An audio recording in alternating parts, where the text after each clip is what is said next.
Kuatkan tekad, kuatkan hati. Negeri ini memanggilmu kawan. Belajar bergerak berbagi untuk negeri. Guru penggerak majukan pendidikan. Guru penggerak menghamba pada murid. Kreatif rancang pembelajaran. Hargai potensi tingkatkan. Oke, assalamualaikum warahmatullahi wabarakatuh. Waalaikumsalam warahmatullahi wabarakatuh. Selamat siang ibu-ibu semua yang saya hormati. Alhamdulillah hari ini kita dalam keadaan sehat walafiat. Baiklah ibu-ibu, alhamdulillah rabbil alamin wassalatu wassalamu ala asyrofil anbiya'i wal mursalin wa ala alihi wa sahbihi wasallam ajmain. Yang terhormat kepala sekolah kita Ibu Nuri Andarsari SPD Haud. Yang terhormat dan saya sayangi Ibu Guru TK Andrasita Bukit Asam. Baiklah ibu-ibu, tanpa memperpanjang kata-kata mukadimah, baiklah dari Ibu Nuri Andarsari SPD Haud selaku kepala sekolah kita dan juga sebagai calon guru penggerak angkatan 11 Kabupaten Muara Enim akan membagikan ilmu-ilmu yang telah didapatkan oleh Bu Nuri dalam pembelajarannya. Oleh itu, mari kita simak dan nanti kalau ada pertanyaan boleh ditanyakan ke Bu Nuri langsung. Baik ibu-ibu, siap untuk menerima materinya? Siap. Baiklah, pada Bu Nuri tidak mempunyai kata-kata mukadimah, kepada Bu Nuri disilahkan. Oke, terima kasih Bu Rani atas kesempatannya. Bu Ibu udah pada habis ngajar tadi ya di kelas Bu ya? Mungkin ini karena jam 1 jadi agak-agak sedikit sedikit lelah. Jadi untuk menyegarkan lagi kita ini dulu ice breaking dulu Bu ya. Oke. Ice breakingnya itu clue-nya berputar-putar. Ya, clue-nya berputar-putar. Jika 2 ditambah 1 itu 4. Oke. Ya. Terus kalau 3 ditambah 1 itu 4. Nah, sekarang 3 tambah 1 4. 2 tambah 2 4. Itu clue-nya berputar-putar. Jika 7 ditambah 8 itu berapa? 4. 7 8. Oke. Udah tahu ya? Ya. Oke, coba Bu Ipa sama Bu Rani stop dulu ya. Ya. Dulu. Teman-teman nih. 9 ditambah 9 berapa? 3. Bagaimana? 9 tambah 9? Salah. Kurang tepat. Ya. Ya. Ada lagi mau coba? 4. 4. Ya. Nah, gimana 4? Bu Rani bisa jelaskan? Karena 9 itu 1 kali tulis, 1 kali tarik garis tambah garis miring, garis lurus, tambah 9 lagi 1 kali garis. Kurang tepat, Bu Rani. Kurang tepat, Bu Rani. Karena clue-nya tadi adalah 4. Clue-nya artinya 4. Kurang tepat, Bu Ipa. Kurang tepat, Bu Ipa. Sekali lagi, clue-nya berputar-putar. Iya, jika 6 ditambah 9 berapa? Contoh dulu coba satu lagi.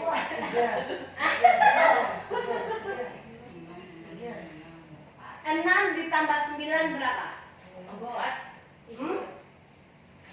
6 tambah 9 berapa? Clue-nya berputar-putar. Berapa berarti? 3, betul. Tapi nggak tahu ya apa kebenaran atau apa ya. Bagiannya dari mana Bu Rani? 4. Clue-nya 3. 1 kali. Sebenarnya 2 kali. 1 atau 3. Kurang. Berarti keberuntungan Bu Rani. Mau coba lagi? Coba lagi. Terus kalau 10 tambah 10 tambah 10 4. Kurang. 2. 8. Berapa? 2. 8. 2. 2. 8. 8. Kurang. Iya, itu betul 8. Bu Pia betul 8. Tapi itu dari mana Bu? Karena berputar-putar itu jadi jangan kita berarti Jam itu jam. Tadi kan 10 tambah 10 kan 20. Kalau 20 kalau di jam itu berapa 20? Jam berapa? Hah? Jam berapa? Jam berapa? Oh. Cluenya kan berputar-putar. Berarti jam. Sama kayak 6 ditambah 9, 15 kan? Tapi itu jawabannya 3. 15 itu kan jam 3 sore, jam 3 siang kan? Iya, soalnya Berapa menit? 6 sekali. Kalau kok puter-puter hari Aku juga gitu, betul-betul juga. Dan cluenya itu berputar-putar sama jam 6. Tepuk tangan dulu. Jadi ibu banyak ice breaking yang membuat semangat anak, membuat fokus pada anak. Jadi di pembelajaran itu boleh sebelum kita melakukan aktivitas atau setelah anak sudah anak transisi ke pembelajaran yang lain, ada baiknya kita menggunakan ice breaking. Jadi menambah fokus tadi bu ya. Di sini ibu saya akan memaparkan presentasi saya tentang budaya positif. Nah ini saya pelajari dari PGP dari Gangguan Penggerak. Ini pada modul 1.3 tentang budaya positif yang ada di sekolah kita. Sekarang bu, apa sih budaya positif itu? Mungkin ibu ada yang bisa kasih masukan budaya positif itu seperti apa sih gitu? Kebiasaan yang dilakukan sehari-hari yang tujuannya positif. Iya, oke bisa jadi ya bu ya. Ada lagi? Pembiasaan kita bu ya sehari-hari ya bu ya. Oke, mungkin ada lagi bu budaya positif itu apa sih? Nilai-nilai atau kebiasaan yang berpihak pada. Iya. Oke, terima kasih Bu Siti dan Bu Ipa. Itu tadi budaya positif. Nah sekarang apa sih? Apakah di sekolah kita sudah menciptakan budaya positif? Sudah. Oke, bagaimana Bu Emma? Apakah sudah?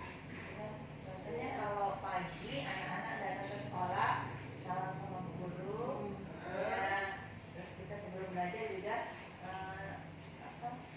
berdoa sebelum sudah belajar gitu ya. Kan juga berdoa sebelum makan. Biasanya kan seperti itu. Kalau masuk kelas juga anak-anak kan buka sepatu sendiri, kan meletakkan sepatu di rak sepatu sendiri. Iya. Terima kasih Bu Emma. Ya, seperti yang dimaksud ada teman-teman itu budaya positif itu sudah pernah kita lakukan di sekolah. Sekarang menurut Ki Hajar Dewantara budaya positif itu apa sih? Budaya positif ini merupakan perwujudan dari nilai-nilai kebajikan atau keyakinan universal yang diterapkan di sekolah. Jadi keyakinan anak sendiri.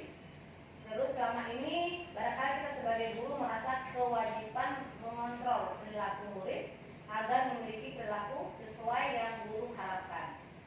Banyak bu ya. Jadi kita tuh kepengen anak itu sesuai harapan kita, bukan sesuai harapan mereka, bukan sesuai dengan harapan anak sendiri. Terus perwujudannya guru sering memberikan hukuman kepada murid yang melakukan kesalahan dan memberikan imbalan penghargaan terhadap perbuatan baik yang dilakukan murid. Tanpa kita sadari hukuman atau imbalan penghargaan tanpa disadari kita melakukan itu setiap hari, baik itu secara verbal, secara fisik maupun secara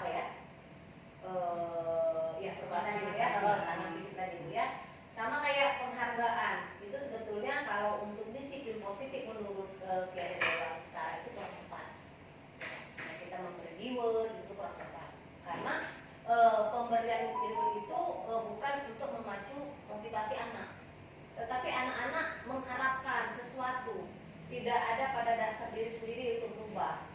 Jadi atas dorongan orang lain saja. Terus tuh nih konsep inti dari budaya positif itu ada disiplin positif, nilai kebijakan, kebutuhan dasar manusia, motivasi perilaku manusia, posisi kontrol guru, keyakinan kelas, segitiga restitusi, dan perubahan paradigma belajar. Nah, ini udah pernah kita ajarin, udah pernah tanpa sadar kita udah melakukan di dalam kelas. Namun kita belum tahu nih yang mana kebutuhan dasar tadi, yang mana nilai-nilai kebijakan kita tadi. Oke, makanya kita dulu itu pelajaran lah videonya tidak jalan. Terus untuk perubahan paradigma belajar. Nah, di sini Bu, perubahan paradigma ini kita tujuan itu untuk profil belajar Pancasila. Jadi ada ruang lingkupnya. Perubahan paradigma pembelajaran terjadi dari paradigma berfokus pada guru menjadi pembelajaran berfokus pada murid. Jadi kita anak-anak belajar fokusnya pembelajar itu anak sendiri yang fokusnya, tidak terfokus sama kita sebagai guru. Terus sistem pembelajaran pendidikan paradigma lama menempatkan murid sebagai objek pembelajaran, bukan individu yang aktif mengkonstruksi pengetahuan dan menemukan makna belajar itu sendiri. Ini yang konsep yang lama Bu ya. Terus pembelajaran paradigma yang baru atau kurikulum merdeka ini ujungnya Bu ya, merupakan pembelajaran yang berorientasi pada penguatan kompetensi dan pengembangan karakter sesuai dengan dimensi profil Pancasila. Dan yang sesuai dengan profil Pancasila Bu ya, itu ada 6. Jadi di kurikulum merdeka itu profil Pancasila itu apa saja sih? Nah, ini lah Bu, ada mandiri, bernara kritis, kreatif, bergotong royong, membinekaan tunggal global, beriman, bertakwa kepada Tuhan Yang Maha Esa. Yang mana profil pelajar Pancasila ini sudah kita lakukan di sekolah. Oke, selanjutnya ini pengertian dari disiplin positif tadi. Kalau disiplin itu berasal dari kata disiplina, yang artinya belajar. Disiplin mengacu pada disiplin dari yang memiliki tanggung jawab terhadap apa yang dilakukan berdasarkan nilai-nilai yang keyakinan. Terus disiplin positif merupakan salah satu cara penerapan disiplin yang bertujuan untuk menumbuhkan kesadaran serta memperdayakan murid tanpa imbalan penghargaan reward, ancaman atau hukuman. Tadi Bu yang balik yang tadi yang reward tadi, kita yang ini hadiahnya anak-anak, kamu anak-anak udah pintar, ini hadiahnya, karena anak sudah melakukan tugas, ini hadiahnya, karena anak pemenang, ini hadiahnya. Nah itu Bu, anak tadi disiplin tadi tidak sesuai dengan kesadaran dia, tapi dia jadi bukan atas dasar dia sendiri karena pengen dapat hadiah tadi. Jadi kalau seandainya dia udah dapat hadiah, sudah dia nggak aku nggak salah dapat pagi ibadah tadi kan, ibadah tadi aku nggak salah lomba, nggak salah apa, karena nggak ada rasa kesadaran dia tadi. Nah ini selanjutnya sebagai pendidik, sebagai guru nih, tujuan kita adalah menciptakan peserta didik yang memiliki disiplin diri sehingga mereka berperilaku mengacu kepada nilai-nilai kebajikan, universal, dan memiliki motivasi intrinsik dalam perubahan perilaku ke arah yang lebih baik. Ibu, tujuan kita itu kan tujuannya sebenarnya sama. Guru itu ingin membuat anak itu nilai-nilai kebajikan mereka itu mengarah yang lebih baik. Nah, ini Bu, nilai-nilai kebajikan tadi Bu. Nilai yang disepakati bersama.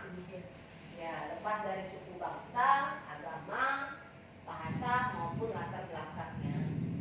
Jadi kita tidak pandang bulu anak itu, mau dia orang kelempeng, kan? Mau dia agamanya beda, gitu.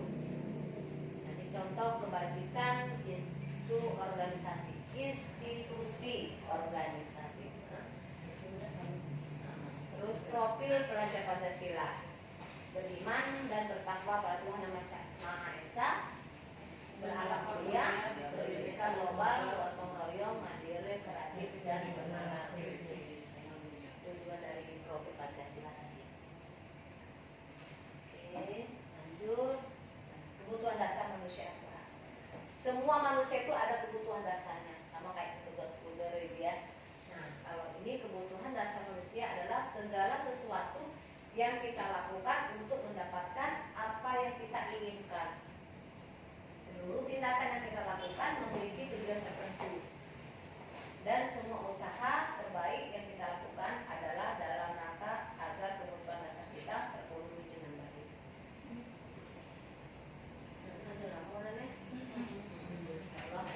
Terus kebutuhan dasar merupakan hal yang harus terlebih dahulu terpenuhi agar manusia dapat bertahan hidup dan melanjutkan hidupnya. Jadi kebutuhan dasar tadi memang iya, yang apa namanya terpenuhi agar manusia dapat bertahan hidup dan ya. Ini banyak nih kebutuhan dasar dari Bu. Apa sih kebutuhan dasar yang ada pada manusia itu ada 5 Bu. Kebutuhan bertahan hidup, makan,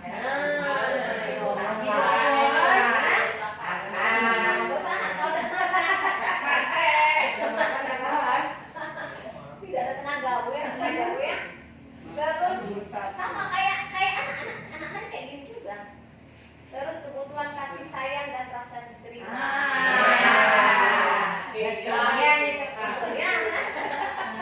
Kasih sayang. Apalagi ini tanpa disayang, tanpa kasih sayang. Gawat diri melayang, itu yang kedua. Nah, sekarang yang ketiga, kebutuhan pengakuan atas kemampuan. Pengakuan ini banyak Bu ya, contohnya Bu ya. Terus kebutuhan akan kebebasan. Terus tidak tertekan Bu ya. Terus kebutuhan akan kesenangan.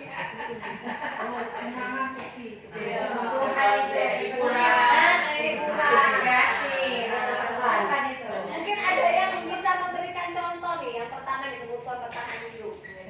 Pakaian termasuk tidak kebutuhan?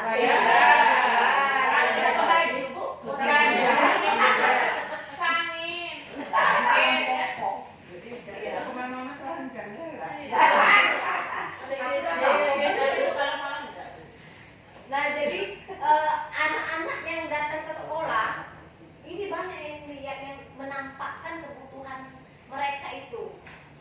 Tapi kita tidak tahu dia tuh butuh apa. Iya, benar. Ada kan? Belum jelas jadi tak tahu gitu. Kalau anak-anak itu butuhnya cuma bermain.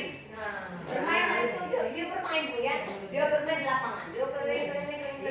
Kita tidak tahu entah dia butuh kasih sayang. Iya, benar. Entah dia butuh kebebasan. Kebebasan itu. Atau dalam bebas. Dikekang di rumah. Iya, betul. Beban di sekolah. Kayak kami. Kebebasan. Kebebasan. Mungkin dalam kasih sayang. Mungkin di rumah itu dia dikekang, tidak boleh ini, tidak boleh itu. Bisa jadi dia tidak boleh keluar. Iya. Jadi pinter-pinterlah kita melihat kebutuhan yang tadi yang dibutuhkan.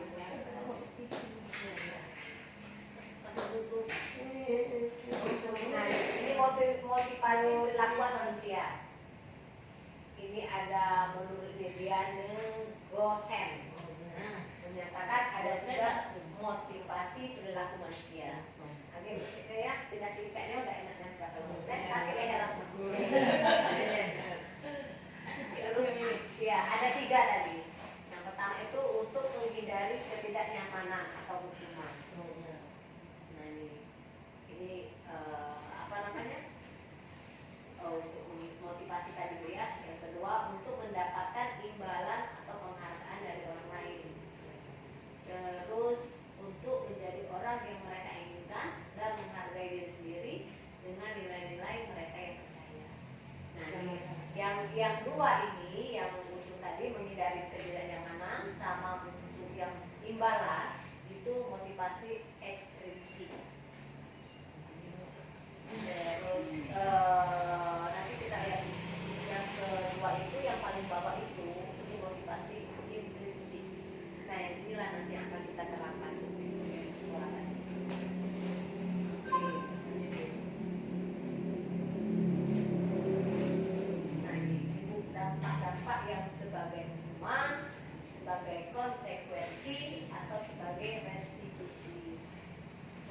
hukuman tadi Bu, tidak terencana atau tiba-tiba.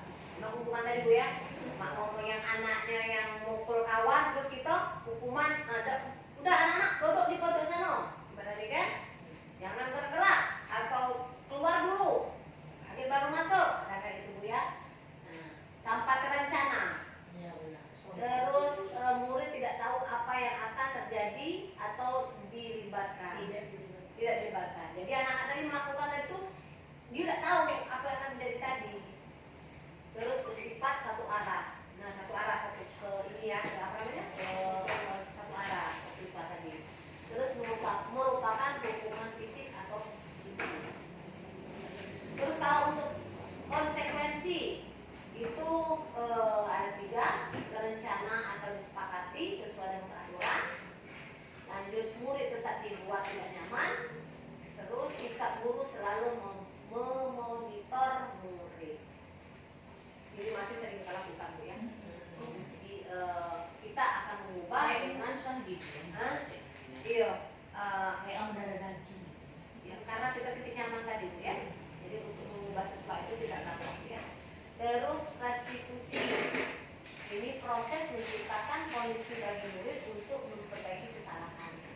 Proses kolaboratif yang mengajarkan murid untuk mencari solusi sendiri. Nah, jadi Ibu, harapan kita ini ke depan itu kita akan menggunakan restitusi. Jadi ketika ada anak yang melakukan kesalahan atau ketika ada anak yang tidak dengan aturan, kita proses seperti itu. Ada 2 proses yang kita lakukan. Nah, untuk jawaban itu anak sendiri yang menemukan, bukan guru yang menentukan. Jadi mereka sendiri jawabannya, oh ya aku ini kenapa aku berbuat ini salah, bagaimana biar aku tidak melakukan kesalahan. Jadi mereka sendiri yang mencari alasan, mencari apa? Mencari jawaban. Pertanyaan pemantik. Iya, betul Bu Nani. Nah, lanjut Bu Nani. Nah, ini konsep disiplin dengan identitas gagah. Nah, jadi Bu, nih kalau kita melakukan hukuman, ini bagi anak itu menyakitkan. Terus tidak nyaman. Murid takut karena sering dihukum. Ya kan? Terus memaksa. Terpaksa dia. Ada pada aku dihukum. Ya kan? Lebih aku cek ini, berarti kan? Murid menyembunyikan kesalahannya. Jadi takut dihukum, dia melakukan kesalahan. Tapi karena dia takut dihukum, jadi tidak ngaku, bersembunyi, berarti kan? Tidak tahu apa-apa, kan? Padahal dia melakukan takut dihukum tadi. Terus murid menjadi rendah diri. Rendah diri maksudnya tidak percaya, gitu ya? Tidak percaya dia apa yang dia lakukan. Daripada dia aku salah, aku melakukan ini aku salah, pasti dia aku hukum. Jadi tidak berani hukuman tadi. Jadi kedepannya untuk hukuman tadi kita kita kurangin dan kita tinggalkan untuk hukuman ke anak-anak tadi. Terus kalau untuk penghargaan itu bagaimana? Itu tidak efektif. Terus merusak hubungan atau sifat iri. Memang Bu ya, ini tidak bisa diingkari Bu ya, yang ini Bu ya. Anak yang dapat yang sering dapat hadiah katakanlah, dengan anak yang tidak pernah dapat pasti dia iri ya. Pasti yang menang itu si A. Pasti itu yang dapat pasti A. Jadi kalau ada kegiatan, ada momen atau apa, pasti yang menang A. Oke, nah itu. Iri. Terus mematikan kreativitas. Jadi anak tadi malu, bukan malu apa sih? Dia udah galak mengeluarkan ide, mengeluarkan ide, udah males. Pasti yang menang. Terus dia juga kreativitas, males Sudah tidak percaya diri. males nak buat dalam ini gitu kan. Terus menghukum dengan sistem ranking. Nah, jadi kan kita dulu kan pernah Bu ya, zaman dulunya itu ada ranking, apalagi SD. SD kan ranking 1, ranking 2, ranking 3. Itu ternyata itu dampaknya kurang bagus. Itu tadi menimbulkan diri tadi, terus merampas hak dan harga dirinya. Alhamdulillah Bu ya, di TK kita ada lagi Bu ya. Lanjut Bu Rani. Nah, sekarang konsep disiplin dengan identitas sukses. Nah ini yang kita inginkan. Kalau konsekuensi apa sih? Ini penguatan jangka pendek. Terus perlu monitoring berkelanjutan, stimulus respon. Terus murid menghormati peraturan. Selanjutnya kehilangan waktu untuk merenungi kesalahan. Ini konsekuensi. Terus kalau untuk restitusi, ini murid bertanggung jawab untuk perilakunya. Fokus pada pemecahan masalah jangka panjang. Murid menghormati dirinya dan orang lain. Terus teori kontrol, dirinya memegang kontrol. Selanjutnya murid bersemangat memperbaiki kesalahannya. Jadi dengan restitusi ini anak-anak jadi percaya diri, tambah percaya diri dia. Karena dia katanya dia memperbaiki kesalahan itu sendiri. Oke, inilah ya konsep disiplin dengan identitas sukses. Oke, lanjut lagi. Nah ini perbedaan antara hukuman, konsekuensi dengan restitusi. Kalau hukuman, guru menghukum siswa hormat bendera selama 10 menit. Dulu kan pernah Bu ya? Sama dua yang membekas ya. Kalau aku di sekolah tuh yang membekas ya. Itulah itu yang membekas. Tapi semua kan ini ya. Pegang ya. Datang telat, nah pegang taruh di depan. Nah itu kan Bu ya. Untuk hukuman tadi. Nah ternyata itu apa Bu? Siswa itu hormat bendera selama 10 menit itu apa membekas kan Bu? Nah, terus guru marah dan murid menjadi takut. Lagi pasti ya. Kalau konsekuensi apa sih itu? Guru memberikan konsekuensi untuk mengerjakan PR-nya saat istirahat atau dikerjakan sebanyak 3 kali. Jadi waktu istirahat karena dia melakukan kesalahan, dia disuruh ngerjain tugas, ngerjain PR, kamu ngerjain PR seperti gawe nyong. Nah, sama 3 kali. Pernah kan main gue? Aku pernah dulu.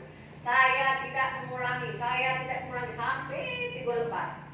Tapi itu tidak ada manfaatnya Bu. Ternyata buat anak.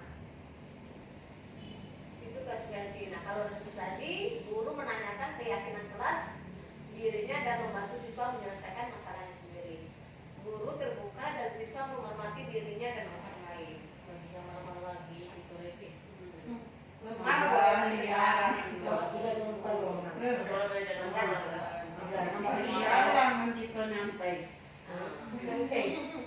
Lanjut Bu Rani.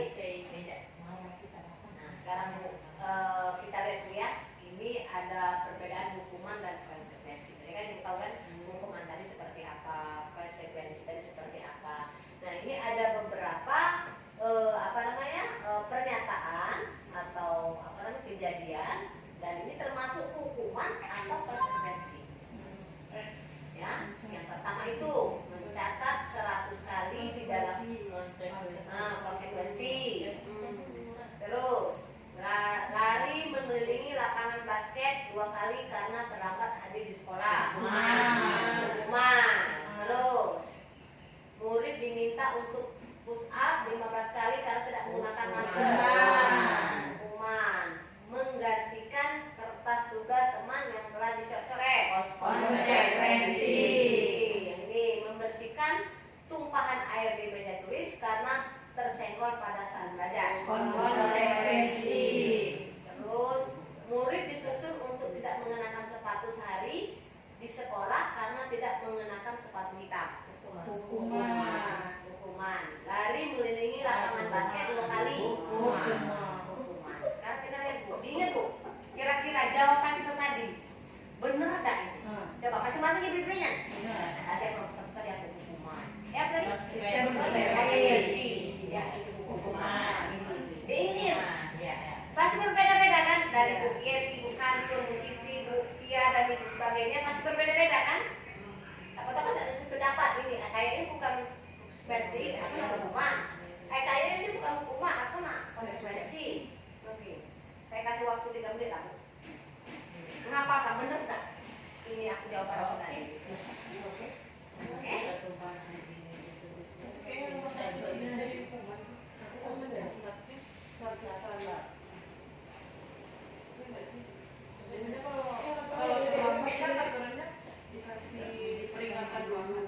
Ya kak? Iya, nomor 1 itu hukuman. Kayaknya hukuman deh. Hukuman. Cuma jawab konsekuensi. Kan beda-beda ya.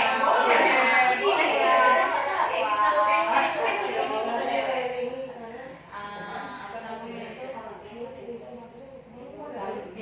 Pendapat itu dewe. Ini pendapat ibu. Menurut Pendapat ibu. masing-masing. Nah, pasti berbeda. Pasti berbeda. Pendapat itu tadi.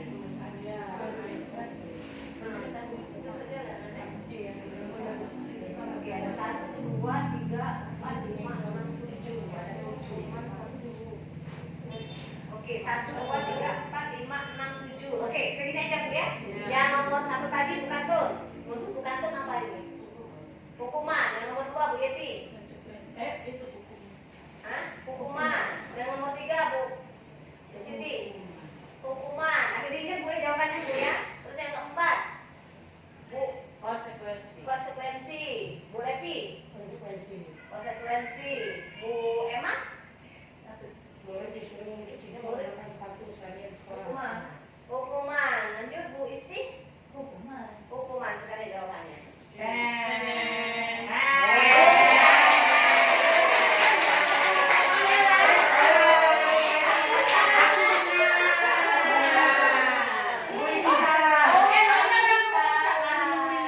Oh iya, dia kan pelajaran PJOK. Oh iya. Harus jauhi. Jadi lari salah. Jadi saya ngomong hukuman. Ada yang sketch kan? Nomor 1 benar kan? Kan dia pelajaran PJOK. Nah, ini kan kita tes. Konsekuensi. Aku udah tahu berapa tadi. Yang satu yang Satu aku hukum. Kan memang hukuman. bersihkan lepas air di meja, tuliskan tersenggol pada saat. Ya karena ada orang nanya saya jadi kau jawab. Ya. Itu nomor 1 juga karena ada karena.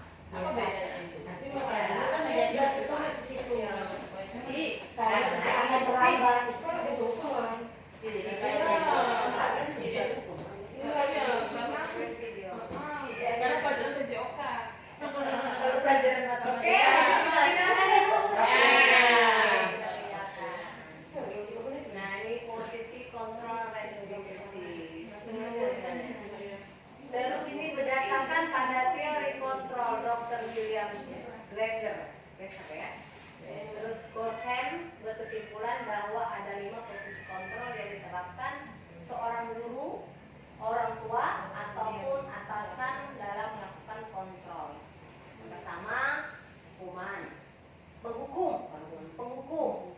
Yang kita sering menghukum, berarti kita dijadiin penghukum. Terus membuat rasa bersalah. Apa sih? Terus sebagai teman. Terus sebagai pemantau dan sebagai manajer. Manajer. Iya, manajer ya kan? Hah? Manajer salah ya?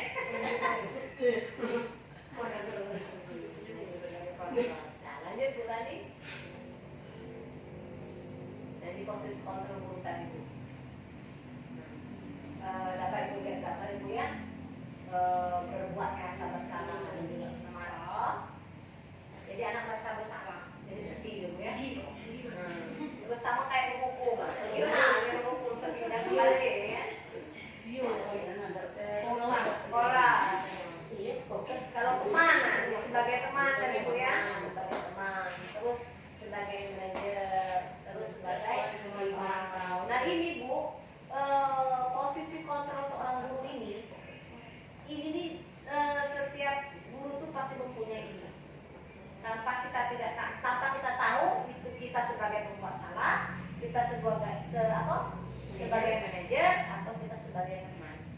Itu bisa berubah dalam pembelajaran tadi ke anak tadi. 5-5-nya kadang kita jadi seperti itu. Nah, 5-5-nya tadi Ada di kita semua. ada semua di sini. Kita membuat kadang bisa nggak bisa anak-anak tadi susah diatur kan? Masuk kan? Kita marah itu.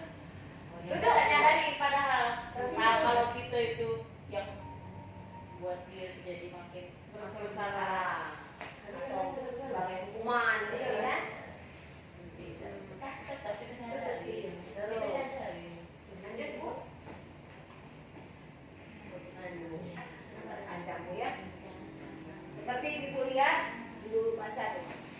ada 5 posisi kontrol tadi. Itu ada motivasi, guru berbuat, guru berkata, hasilnya apa, terus kaitan dengan dunia berkualitas, terus murid berkata, dan dampak pada murid. Tuh, kalau identitas gagal itu di luar kontrol dia, menghindari hukuman, itu menghukum, terus membuat orang bersalah, terus sebagai itu terpengaruh sukses, kontrol dari luar itu sebagai teman, sebagai pemantau, atau kita sebagai manajer. Yang posisi kontrol dia menghukum, membuat masalah, teman, pemantau, manajer. Di guru berbuat misalnya gitu, menghardik, menunjuk-nunjuk, menyakiti atau menyindir. Nah itu termasuk hukumanmu. Sebagai penghukum kita nyindir, berarti kan? Terus nyakiti anak lagi, terus menghadap juga sama. Ini kita yang berbuat. Kalau guru berkata, kalau kamu tidak melakukannya, masuklah. Tidak pacak mana? Main kan ya? Kalau yang dari si mainan dari Selesai balik. Nah itu termasuk hukumanku. Sebagai penghukum. Iya, kita sebagai penghukum. Terus kalau membuat merasa bersalah, kita katakan, kamu seharusnya, kamu sudah tahu, ibu lelah sekali mengatakan, ibu stres. Ya Allah pusing. Anak saya kan, Guru menangis kemana tuh? ya kalau guru nangis, itu tadi membuat merasa bersalah. Jadi anak tadi, ya Allah, nah ibu aku kan, guru nangis, jadi dia merasa bersalah. Tapi berarti menangisnya tuh. kalau ngomong saya itu lama, ibu guru lah ngomong capek-capek, terus ada yang denger. Dia ngomong merasakan lah. Iya. Berarti ada ngomong merasakan ya. Kiri. Nah itu pembawa orang merasa bersalah. Ini bu yang apa namanya yang anak mengetahui paham itu kelihatan dari anak SMA, anak SMP. Iya. Ya, kita tanya. Kita marah, dia masih ketawa. Iya. Kita nangis masih kena patok. Susah. Belum sampai 5 menit lagi. Apa lagi? Karena tadi bu, apa tadi anak tadi itu belum masih butuh main, masih perhatian. Kita kasih sayang masih butuh. Terus kalau sebagai teman, kata-kata apa sih contohnya? Ayolah lakukan demi ibu.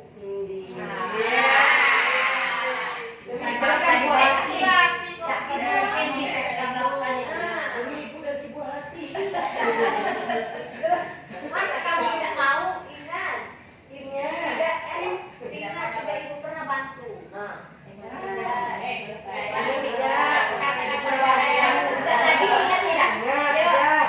bantu ini bu guru ya, sama-sama kita bereskan ya, Pak. Tidak begini. Kayak kata-katanya ini kayak misalnya kalau Terus kalau sebagai pemantau, kata-kata bu guru apa? Apa peraturannya? Kalau sebagai manajer itu apa yang kita yakini? Apa yang kita harus level ini masalah? level ini Logika.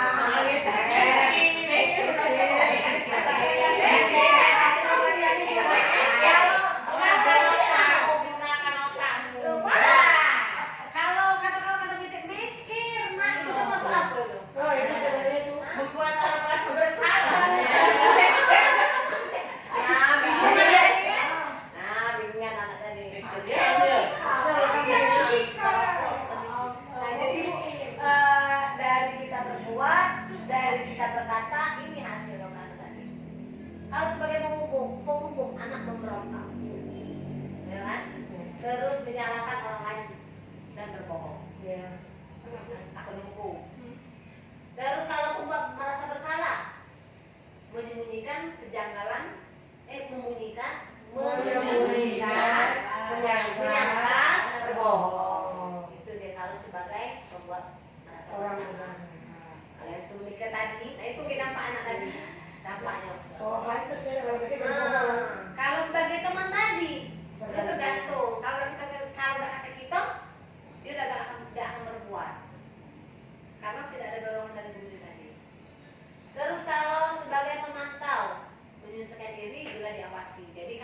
dijingo sama guru, baru dia berbuat baik.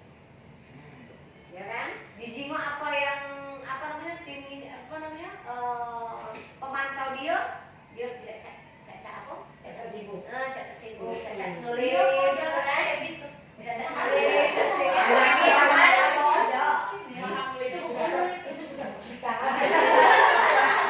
Kalau anak kamu enggak ya? Terus, nah kalau yang sebagai manajer ini menguatkan pribadi, jadi menguatkan pribadi dia.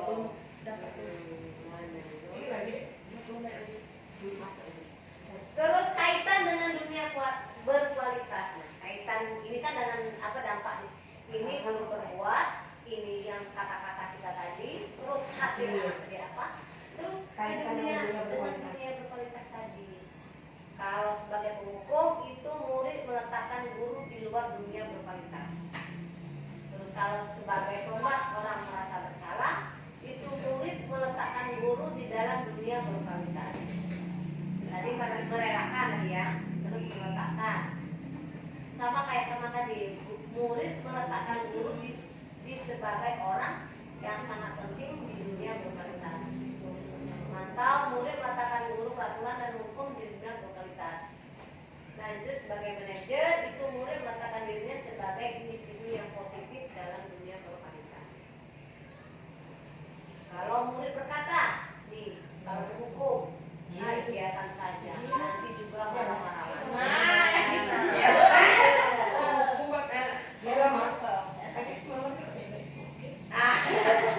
Kita nih Bu, kalau kita sering hukum tadi, kalau kita sebagai penghukum, ada juga ini. Adalah paling bu guru marahnya itu kan, ya kan? Terus kalau kita dalam tadi, apa tadi yang perempuan salah tadi? Heker, nah, padahal anak ngomong maaf bu, paling kan? Maaf, Jadi maksudnya Terus kalau sebagai teman, saya pikir bapak ibu teman saya ternyata begitu. Jadi itu tergantung ya. Terus sebagai pemantau, berapa banyak bintang yang saya harus peroleh, berapa halaman yang harus saya tulis. Terus kalau sebagai manajer, bagaimana caranya saya bisa memperbaiki keadaan.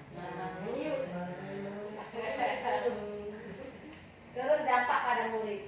Nah ini, kalau penghukum pasti dia melakukan ulang lagi kesalahan. Terus dia bebal tadi ya. Terus kalau membuat orang bersalah itu merasa mandiri, tidak percaya diri lagi. Kalau sebagai teman tidak mandiri, tergantung di rumah. Kalau sering dibantu lagi, kawan guru tadi jadi kawan. Terus kalau sebagai memantau, menitik beratkan pada sanksi atau hadiah untuk dirinya. Jadi di rumah hadiah punya tugas. Jadi mantau aja ya. Sebagai memantau, kamu udah dikasih hadiah, aku udah gak peduli. ya bukan mantap. Oh, jadi apa namanya? Yang selama ini kita ribut, ini lah dampaknya. Berarti jangan yang jadi pemantau. Nah, Ditunggu hadiahnya. terus kalau kita sebagai manajer ini mengevaluasi diri, bagaimana cara memperbaiki diri.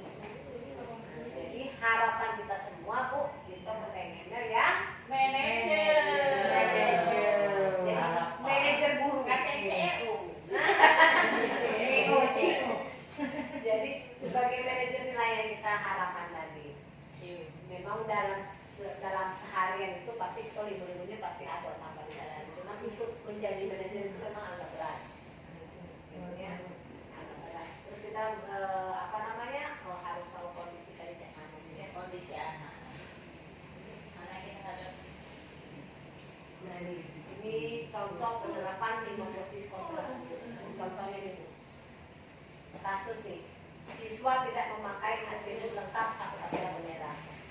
Jadi waktu upacara bendera kan anak pakai topi katakanlah ya.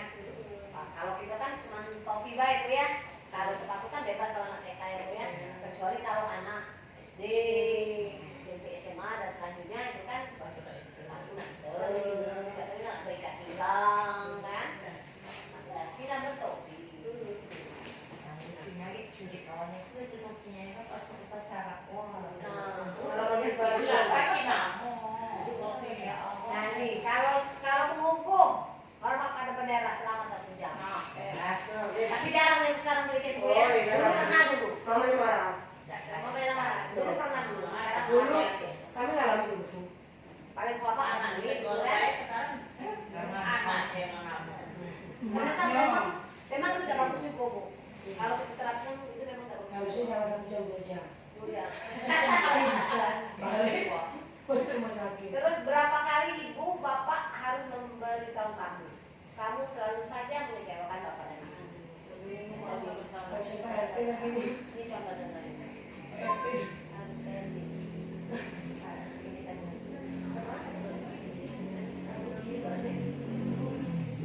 Terus kalau yang contoh ini contoh sebagai manajer, siswa tidak memakai atribut lengkap saat upacara bendera. Nah yang kita lakukan apa? Ini nanya ini. Apa tahu? Tahu sama aku. Mikir. Jadi suruh dipikirkan. Iya. Tanpa sadar kan? Kita tidak mau kepikir. Nah, Iya. kan? Apakah aku tahu kesalahan kamu apa? Iya.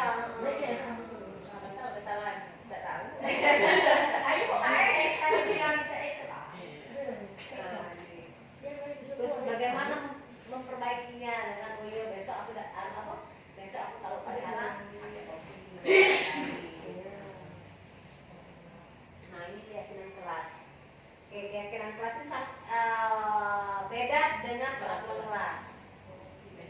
Beda. Kalau keyakinan kelas itu persetujuan yang dibuat bersama antara guru dan murid. Selanjutnya akan ditaati bersama yang bertujuan untuk menciptakan lingkungan belajar yang kondusif. Contoh keyakinan kelas, setiap anggota kelas perlu saling menghormati. Contohnya Bu ya. Terus berkomitmen terhadap setiap tugas. Nah, dari keyakinan kelas itu hindari kata jangan. Jangan ya, tidak boleh. Jangan ya, Dek. Benar itu kata Mbak Isti. Tapi Misalnya keyakinannya Bu ya. Jadi videonya materi sudah dibuat, cuma videonya error ya. Jadi kalau untuk keyakinan kelas misalnya di kelas kita tanya anak-anak untuk menjadikan kelas ini tertib, indah, kita harus apa keyakinan kelas masing-masing. Ditanya satu-satu anak tadi. Oh Bu, apa namanya sayang teman, ya, kita tuliskan sayang teman. Nanti disepakati bersama. Jadi contohnya Bu ya, contoh tadi. Jadi bagaimana pembentukan keyakinan kelas tadi? Lebih atas dari peraturan, sedikit saja agar mudah diingat, dikit bebas saja panjang kata-katanya tadi. Terus dibuat dalam bentuk positif, berupa pernyataan universal sesuai dengan kondisi kelas dan sekolah agar mudah diterapkan. Semua warga kelas sekolah dilibatkan saat pembuatannya. Jadi membuat keyakinan kelas ini sama-sama loh. Kemana? Jadi sekarang segitiga diskusi Bu ya. Suatu proses dialog yang dijalani oleh guru agar dapat menghasilkan murid yang mandiri dan bertanggung jawab. Terus nih ya segitiga itu ada bisa interpretasi, validasi tindakan yang salah, menanyakan keyakinan. Keyakinan kelas apa yang kita sudah sepakati? Ibadah. Kamu ingin menjadi orang seperti apa? Terus kamu tentu punya banyak alasan mengapa kamu melakukan itu. Terus adakah cara yang lebih efektif mendapatkan apa yang kamu butuhkan? Kayak misalnya tadi si A tadi keliling-keliling di lapangan kita tanyai. Ibarat tadi kan, seandainya anak tadi yang mengganggu kawan atau dia memukul, kita tanya. Ibarat tadi kan pasti anak-anak mempunyai alasan tertentu mengapa dia memukul tadi. Ini menstabilkan identitas. Berdasarkan prinsip membuat kesalahan adalah bagian dari proses pembelajaran. Kayak tadi Bu ya, berbuat salah itu wajar. Nah ini kata-kata yang akan kita terapkan, berarti kan kata-kata yang untuk yang contoh kata-kata untuk menstabilkan identitas anak tadi. Kamu berhak merasa begitu. Misalnya anak tadi salah pakai baju. Mestinya hari Rabu itu dia pakai baju olahraga, tapi anak itu pakai baju batik. Jadi kita oh ini salah pakai baju ini. Jadi kata-kata apa yang kita ini yang membuat apa menstabilkan tadi? Bisa jadi, oh nak, ibu juga pernah kayak gitu. Tidak apa. Oh gitu kan? Iya. Ini tapi kita kasih tahu nanti. Terus validasi tindakan yang salah. Ini yang tidak salah. Nah, kamu pasti punya alasan mengapa melakukan hal itu. Padahal kamu bisa melakukan yang lebih buruk dari ini. Contohnya ya. Jadi salah tadi baju tadi. Oh Bu mesti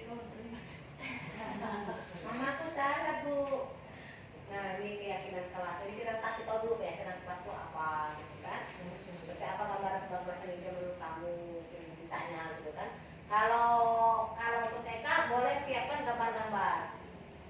Kalau kita nyiapkan nih, misalnya anak-anak, oh Bu, ada yang nyebut apa yang kayak dengan kelas kita, misalnya kata Bu Katu tadi, oh ini Bu, membuang sampah pada tempatnya, kita sudah siap gambar, oh ini ada anak bawa lagi buang sampah, gitu, tong sampah. Jadi selain anak mengenal apa namanya keyakinan tadi, dia ngeliat, oh ini, nah, apa yang dimaksud tadi, diingat tadi, gitu ya.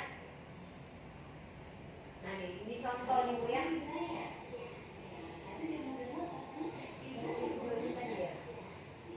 Nah jadi iya. Nah ini Bu contoh anak ini tadi ya. Dia ini melakukan kesalahan Bu, melakukan kesalahan ketika mengganggu temannya. Ini Bu sebentar. Ini Bu ya.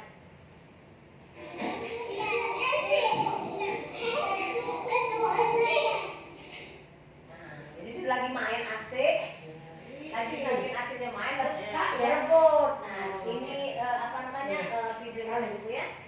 Jadi dia tanpa sadari dia refleks langsung mukul kawannya. Terus apa yang kita lakukan Bu? Kita menggunakan sedikit restitusi tadi.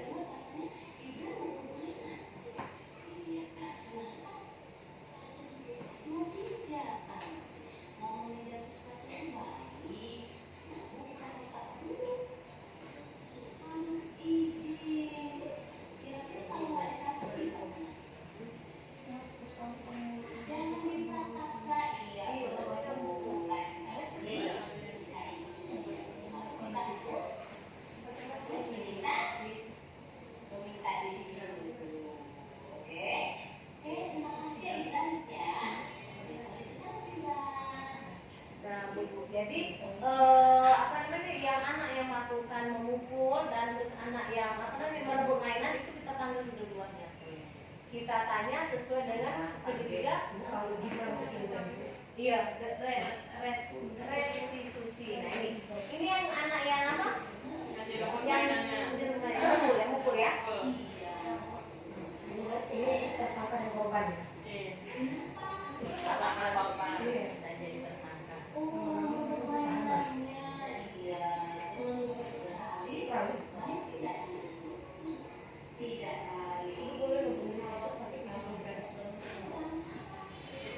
Jambut.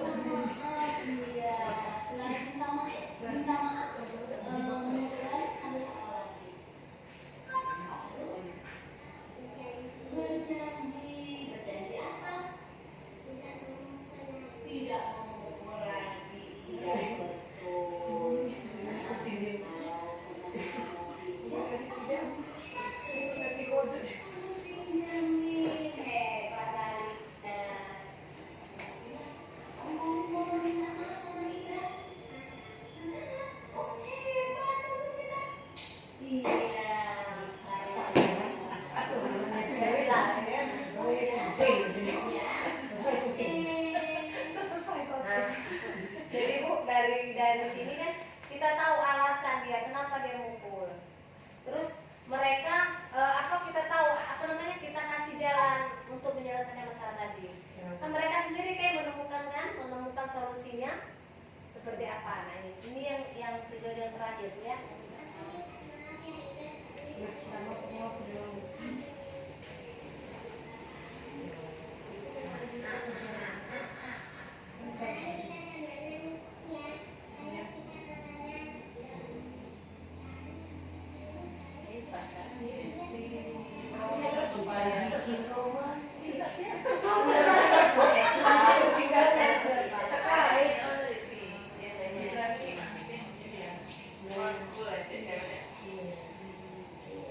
Nah, jadi mereka menemukan solusi mereka sendiri. Iya, tahu.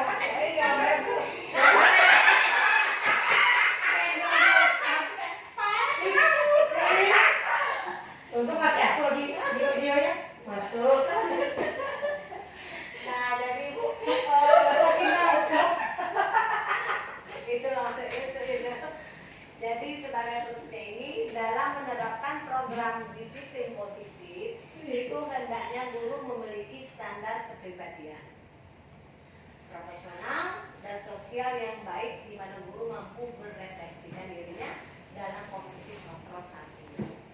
Terus bagaimana perjalanan dirinya sebagai among atau sebagai manajer yang menuntut murid-muridnya menjadi insan yang mandiri, merdeka dan bertanggung jawab bisa berpendidikan. Jadi Ibu, insya Allah mulai hari ini sampai selanjutnya kita harus sebagai manajer. Oke, ya sebagai manajer, sebagai manajer ya. Itulah dari saya. Sekian. Mungkin dari Ibu mungkin ada tanggapan atau apa nih dari yang kita yang kita diskusikan tadi berdasarkan ini. Kira-kira saya ini ke depan mau apa gitu? Atau misalnya Ibu mau oh iya Bu, selama ini saya tanpa saya sadari saya sering menghukum, saya sebagai penghukum. Atau ada yang mau cerita Ibu? Atau gimana? Iya? Yang lari-lari aja Pak. Oh ya, untuk tadi ya, anak-anak yang suka lari-lari tadi, yang aktif tadi. Orang udah duduk, disuruh duduk, tak mau duduk, sebaca tak mau doa, dia lari baik, tak mau. Nah, kira-kira Ibu, Bu Ipa katanya mempunyai siswa yang suka keliling-keliling di kelas ataupun di luar Ibu ya, disuruh duduk agak duduk gitu Bu ya. Mungkin teman-teman dari pembelajaran disiplin positif itu pasti tadi ada tuh kan? Menurut teman-teman apa yang Ibu Ipa lakukan? Ada yang bisa bantu jawab? Mungkin Bu Ipa panggil anaknya, dekati anaknya. Kita tanya sesuai dengan restitusi segitiga tadi, segitiga restitusi. Kita tanya lagi. Pasti dia melakukan keliling-keliling itu pasti ada alasan dia kan? Kebebasan dia. Iya. Atau dia kebebasan. Ada dia butuh kasih sayang. Kalau pengalaman Bu ya, tapi yang kalau bisa ditanya kenapa ada yang suka lari-lari, karena rumah aku kecil Bu, aku nggak bisa lari-lari di rumah aku. Nah, itu salah satunya. Jadi kita ada pendekatan yang lebih memang. Solusinya kasih tahu aja, Dek ini kan di sekolah. Kalau di sekolah kita tidak lari, nanti ada waktunya kita lari di halaman, kita main pada olahraga, lari-larinya. Iya, ada kan kegiatan main di luar kelas. Mungkin ada yang lain? Kalau ada yang anak yang keliling-keliling, yang lari dalam kelas, mungkin ada yang punya pengalaman yang sama? Yang suka tawa, suka keliling-keliling. Iya. Berarti Ibu sudah bisa mengalaminya ya? Iya. Jadi Jadi Bu, untuk kita mengetahui itu anak membutuhkan apa tadi ya, standar itu ya, yang dasar manusia tadi, terus kita bisa lihat dengan kebutuhan sebagai apa, dia butuh kasih sayang atau dia membutuhkan kebebasan. Jadi dengan kita pendekatan tadi kita ngobrol itu saja. Itu saja Ibu dari saya. Wassalamualaikum warahmatullahi wabarakatuh. Saya kembalikan kepada Sisi. Waalaikumsalam. Waalaikumsalam warahmatullahi wabarakatuh. Oke, mungkin itu yang sudah disampaikan Bu Nuri. Semoga bermanfaat bagi teman-teman semua. Walaupun kita belum bisa menghilangkan beberapa kesalahan-kesalahan yang kita lakukan, setidaknya kita minimalisirkan ya teman-teman ya. Tetap semangat dalam mengajar, apapun yang terjadi harus kita hadapi ya. Oke, sekian terima kasih dari Bu Nuri. Kita ucapkan terima kasih kepada Bu Nuri, semoga ilmunya bermanfaat. Apabila ada salah kata dari saya ataupun Bu Nuri, saya ucapkan maaf.